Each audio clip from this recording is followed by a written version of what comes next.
오늘 우리가 함께 들여다볼 기업, 바로 바이오 스마트 그룹입니다. 이 회사를 두고 투자자들 사이에서 의견이 정말 팽팽하게 갈리는데요. 과연 안정적으로 돈을 버는 회사일까요? 아니면 엄청난 성장을 앞둔 기회의 땅일까요? 이 복잡한 기업의 속을 한번 제대로 파헤쳐 보겠습니다. 아니, 이 회사의 진짜 정체, 대체 뭘까요? 우리가 아는 그 안정적인 신용카드 만드는 회사? 아니면 지금 막 폭발적으로 성장하고 있는 에너지 인프라 기업? 오늘 우리의 분석은 바로 이 질문에서부터 시작합니다. 그래서 오늘은요, 먼저 바이오스마트가 도대체 어떤 사업들을 하는지 샅샅이 뜯어보고요. 그 다음엔 강세론과 약세론, 즉, 왜 좋게 보는지, 또 뭘 걱정하는지를 하나하나 따져볼 겁니다. 마지막엔 그래서 적정 가치는 얼마인지까지 쭉 달려보겠습니다. 자, 그럼 바로 첫 번째 이야기부터 시작해볼까요? 이 회사가 도대체 얼마나 다양한 얼굴을 가졌는지 한번 보시죠. 보시면요, 바이오스마트는 엔진이 무려 4개나 됩니다. 첫째, 스와트카드. 이건 뭐랄까, 꾸준히 돈 벌어다주는 든든한 캐시카우고요. 둘째, 에너지 인프라. 이게 바로 지금 회사의 성장을 이끄는 핵심 엔진이죠.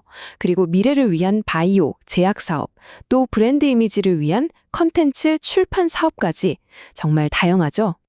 이런 복잡하고 공격적인 사업 확장의 중심에 딱 한 사람이 있습니다. 바로 박혜린 회장인데요. 자료를 보면 M&A의 여왕이라는 별명이 붙었을 정도로 정말 과감한 인수합병으로 지금의 그룹을 치워낸 인물입니다. 자, 그럼 이제부터 본격적으로 투자자들이 이 회사에 왜 열광하는지 그 밝은 쪽 이야기, 즉 강세론의 근거들을 하나씩 파헤쳐 보겠습니다. 강세론의 심장부에는요, 바로 이 극적인 재무 턴어라운드 스토리가 있습니다. 와, 이 회사가 어떻게 이렇게 바뀌었지? 싶은 바로 그 지점이죠. 우선 재무 상태부터 한번 보세요. 2022년에 무려 156%나 되던 부채 비율이 61%까지 쭉 떨어졌습니다. 이건 그냥 빚 좀 갚았네 이 수준이 아니고요. 회사 체질 자체가 완전히 바뀌었다는 아주 강력한 신호라고 볼 수 있죠. 그리고 이건 정말 소리가 절로 나오는데요. 12억 적자 보던 회사가 딱 1년 만에 162억 흑자를 내는 회사로 변신했습니다. 이건 그냥 실적이 좀 나아졌다 정도가 아니죠. 말 그대로 완벽한 턴어라운드에 성공했다는 걸 숫자로 보여주는 겁니다. 근데 이런 엄청난 변화가 단순히 회사 내부 노력만으로 가능했을까요? 그게 아니라는 거죠. 자료를 보면 바이오스마트는 지금 전 세계적으로 불고 있는 전력 슈퍼사이클이라는 엄청난 바람에 제대로 올라탔습니다. 그러니까 시대의 흐름이 이 회사를 밀어주고 있는 거예요. 그 바람이 어디서 불어오냐? 바로 미국입니다.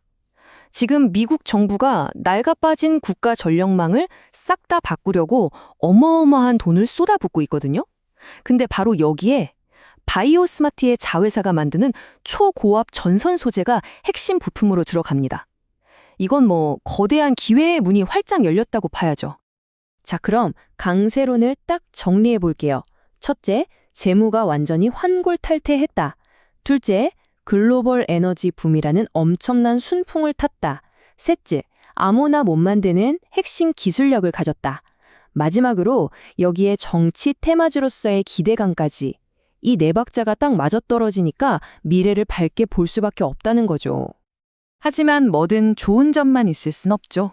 동전의 양면처럼 빛이 있으면 그림자도 있는 법이니까요. 자, 이제부터는 이 자료에서 경고하는 리스크들, 즉 약세론의 근거들을 한번 냉정하게 짚어보겠습니다. 약세론자들이 가장 크게 우려하는 것 중 하나가 바로 전환사채 오버행 리스크입니다. 이게 뭐냐면요, 쉽게 말해서 잠재적인 매물 폭탄이에요. 나중에 주식으로 바뀔 수 있는 채권이 너무 많아서 주가가 좀 오를만 하면 저 물량들 쏟아져 나오는 거 아니야? 하는 불안감 때문에 주가가 천장에 막힌 것처럼 더 못 오르는 현상을 말하는 거죠. 근데 바이오스마트의 이 잠재적 폭탄이 무려 200억 원어치나 있다는 겁니다. 물론 당장 주식으로 바뀌진 않겠죠? 하지만 주가가 상승세를 탈 때마다 투자자들 머리 위에서 언제든 터질 수 있다는 부담감으로 작용할 수 있다는 게 정말 큰 문제인 거죠. 아까 강세론에서 장점으로 꼽았던 M&A의 여왕, 기억나시죠? 이게 바로 키맨리스크라는 약점이 되기도 합니다. 한 사람의 강력한 리더십이 회사를 빠르게 성장시킬 수도 있지만 반대로 생각하면 그 한 사람에게 모든 게 달려있다는 뜻이잖아요. 그야말로 양날의 검인 셈입니다. 이건 말고도 걱정거리는 더 있습니다. 자료를 보면 상장 폐지된 자회사 문제라던가 주주들한테 배당을 안 준다는 점, 또 원자재인 구리 가격이 오르내리는 것에 너무 취약하다는 것, 그리고 정치 테마로 엮이면서 주가가 롤러코스터를 타는 극심한 변동성, 이런 것들도 다 무시할 수 없는 리스크라는 거죠. 자, 좋습니다. 이렇게 장점과 단점, 강세론과 약세론이 정말 팽팽하게 맞서고 있는데요. 그럼 이 분석 자료는 과연 어떤 결론을 내렸을까요? 그래서 얼마가 적정 가격이라고 보는 걸까요? 이 표를 보시면 굉장히 재미있습니다. 원래 하던 스마트카드 사업 기준으로 보면 경쟁사랑 비교해서 좀 비싸 보여요. PER이 높으니까요. 하지만 이 자료는 아니다. 바이오스마트의 진짜 가치는 에너지 사업에 있다고 보는 겁니다. 그렇게 보면 오히려 싸다는 거죠. 특히 주목하는 게 PBR, 즉 주가 순자산 비율인데요. 이게 1도 안 된다는 점을 아주 중요하게 보고 있습니다.